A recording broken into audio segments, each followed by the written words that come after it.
essas demissões podem servir como exemplo para inibir esse absurdo que a gente viu nas imagens? Lu, eu acho, aliás, essas imagens são terríveis de se ver, né? A gente vendo agora, eu continuo me chocando com elas.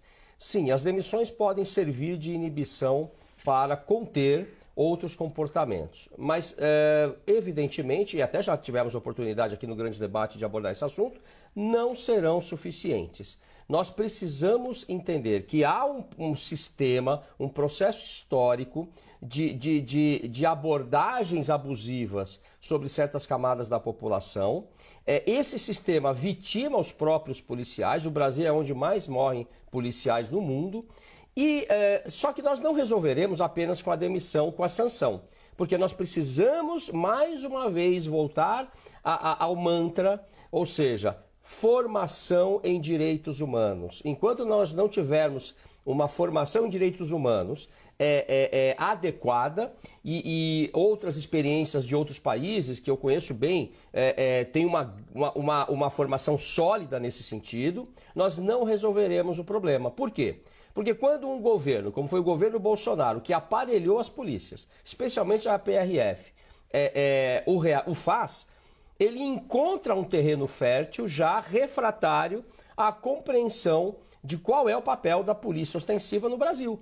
A polícia ostensiva está aí para proteger a população, seja rica, pobre, não importam as diferenças. Então me parece que é uma medida importante, nós não podemos permitir esse tipo de crime bárbaro.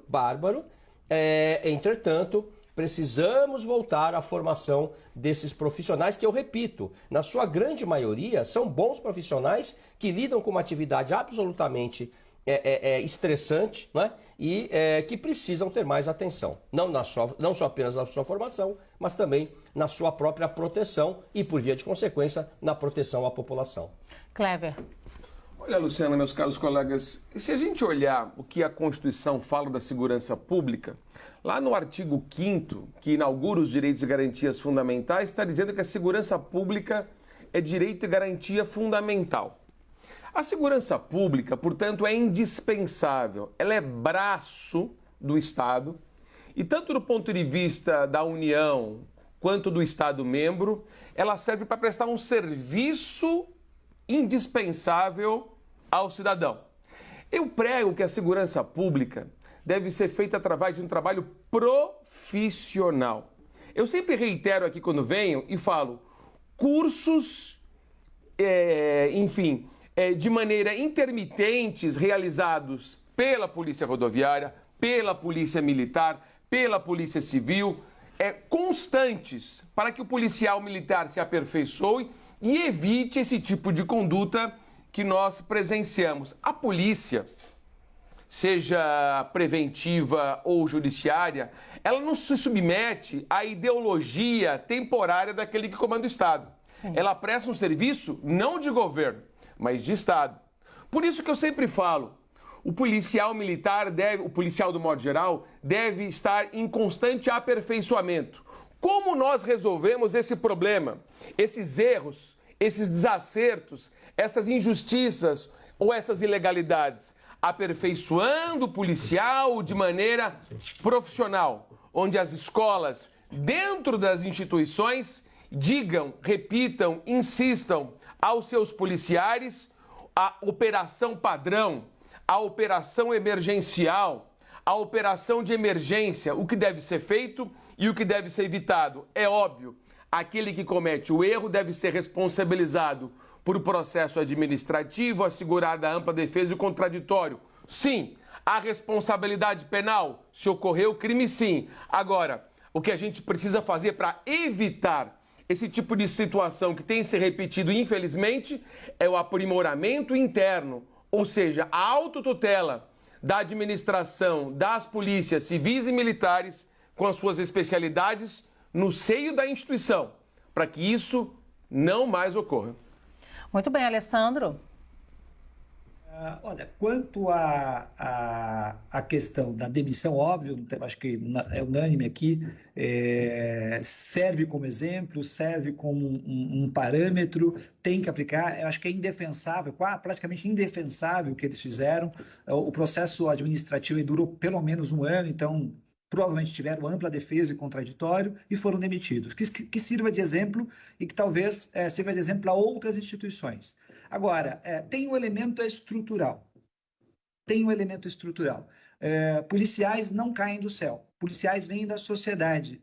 Eu me lembro, há não muito tempo atrás, Lu, eu vi um vídeo de um professor, e eu já vi isso em sala de aula também, professor de cursos preparatórios para concursos públicos da polícia, onde o sujeito brinca com a tortura, brinca com a violência, ou seja, toda uma visão da sociedade que ele introjeta dentro da instituição. Então, eu acho que esse parece ser o elemento. Quando o professor Flávio, fala de, olha, a gente precisa ter treinamento, capacitação, direitos humanos, eu diria mais. Ninguém ensina ninguém na sociedade, eu sempre brinco, ninguém ensina ninguém a ser racista. Ninguém chega na mesa de jantar de Natal, no final do ano, e vai ensinar os filhos a serem racistas. Ninguém vai para o colégio, o professor vai ensinar, olha, vou ensinar vocês como ser racistas. Mas todo mundo é criado numa sociedade racista. Ou seja, é nas lacunas que está o problema. A instituição é a polícia. Infelizmente, no Brasil, a instituição policial tem uma origem a partir de linhagens das ditaduras militares, das diversas ditaduras militares que vivenciou o país.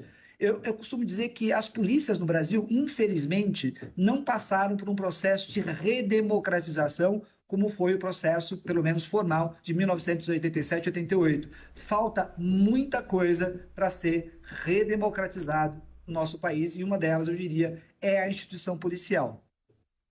Muito bem, Samanta, queria que a gente também levasse em consideração esse caso específico, aí você vai encerrar essa fala agora, do Genivaldo, como muito simbólico, né? Porque o motivo é torpe, ele foi pego ali sem capacete e terminou aquela história daquele jeito, com essas imagens que nós vimos aqui, eu digo simbólico, tristemente simbólico, no sentido de violências que não podem ser cometidas pelo Estado e que agentes sofreram punição agora da demissão, nesse momento, mas que e talvez em outros momentos nem essa punição de demissão a gente tivesse. E aí a sensação de impunidade de que a gente pode repetir esse tipo de imagem é muito marcante. Sim, Lu, é terrível, né? Muito trágico. E esse processo que culminou na demissão dos policiais foi um processo administrativo onde foi assegurada ampla defesa e contraditória, um processo de 13 mil páginas, e também foi anexado nesse processo o depoimento de outras duas vítimas que tiveram a mesma abordagem do Genival, mas que felizmente não resultou em morte, portanto eles já vinham tendo esse comportamento, era uma coisa, ao que tudo indica, reiterada. Então o fim do processo administrativo foi pedindo a demissão dele, que é submetido ao ministro da Justiça, que deferiu. E acho que todos nós estamos de acordo que há necessidade, eu acho que o ministro colocou isso também muito bem, de reavaliar os procedimentos, de reavaliar os manuais, mas é preciso investir no treinamento desses policiais. Isso é algo que a gente vem reiteradamente falando aqui no programa, e que desde 88 até agora, independentemente de quem esteja no governo, isso não vem sendo feito. Um outro aspecto que é muito relevante é a questão também do apoio psicológico aos policiais. É necessário que eles passem por avaliações periódicas para saber se eles têm condições de estarem às ruas, de fazerem as abordagens.